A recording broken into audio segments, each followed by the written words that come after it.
Hi ಎಲ್ರಿಗೂ ಆಯುಧ ಪೂಜೆ ಮತ್ತು ವಿಜಯದಶಮಿ ಹಿಂದಿನ ದಿನ ತುಂಬ ಆರ್ಡರ್ಸ್ ಬಂದಿತ್ತು. ಕುನಾಫಾ ಚಾಕ್ಲೇಟು ಮತ್ತು ಡ್ರೈ ಫ್ರೂಟ್ಸ್ ಚಾಕ್ಲೇಟ್ದು. ಡ್ರೈ ಫ್ರೂಟ್ಸ್ ಚಾಕ್ಲೇಟ್ದು ಆರ್ಡ್ರನ್ನೆಲ್ಲ ನನ್ನ ಸ್ಟೂಡೆಂಟ್ಸಿಗೆ ಕೊಟ್ಟಿದ್ದೆ, ನನಗೆ ಮಾಡೋಕ್ಕಾಗಲ್ಲ ಅಂತ ಹೇಳಿ. ಕುನಾಫಾದು ಏನಿದೆ ಅದನ್ನು ನಾನಿವತ್ತು ರೆಡಿ ಮಾಡ್ತಾಯಿದ್ದೀನಿ.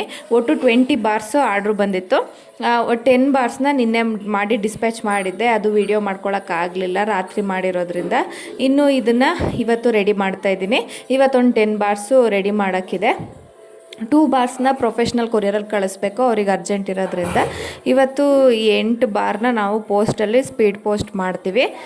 ನಿಮ್ಮ ಅಡ್ರೆಸ್ ಯಾವುದೇ ಇದ್ರೂ ಕೂಡ ಅದನ್ನು ಕೊರಿಯರ್ ಮಾಡ್ತೀವಿ. ನೀವೇನಾದರೂ ಆರ್ಡ್ರ್ ಮಾಡ್ಕೊಬೇಕು ಅಂತ ಹೇಳಿದ್ರೆ ಕೆಳಗಡೆ ಕಾಣ್ತಿರೋ ನಂಬರ್ಗೆ ವಾಟ್ಸಪ್ ಮಾಡಲಿ ಆರ್ಡ್ರು ಮಾಡ್ಕೊಬೋದು. ತುಂಬ ಚೆನ್ನಾಗಿರುತ್ತೆ ಇದರ ಟೇಸ್ಟು. ಇನ್ನು ಇದರ ಪ್ಯಾಕಿಂಗ್ ಎಲ್ಲ ನೋಡಿ ಈ ರೀತಿ ಮಾಡಿ ಕಳಿಸ್ತೀವಿ. ಯಾವುದೇ ಥರ ಡ್ಯಾಮೇಜ್ ಆಗಲ್ಲ, ಇದು ತುಂಬ ಚೆನ್ನಾಗಿರುತ್ತೆ. ಒಂದು ಸರಿ ಆರ್ಡ್ರ್ ಮಾಡ್ಕೊಳ್ಳಿ. ಮತ್ತು ನಿಮ್ಗೇನಾದರೂ ಚಾಕ್ಲೇಟ್ ಮೇಕಿಂಗ್ ಕ್ಲಾಸ್ ಬಗ್ಗೆ ಡೀಟೇಲ್ಸ್ ಬೇಕು ಅಂತ ಹೇಳಿದ್ರು ಕೂಡ ಕೆಳಗಡೆ ಕಾಣ್ತಿರೋ ನಂಬರ್ಗೆ ಮೆಸೇಜ್ ಮಾಡ್ಬೋದು ನೀವು. ಓಕೆನಾ? ಬಾಯ್.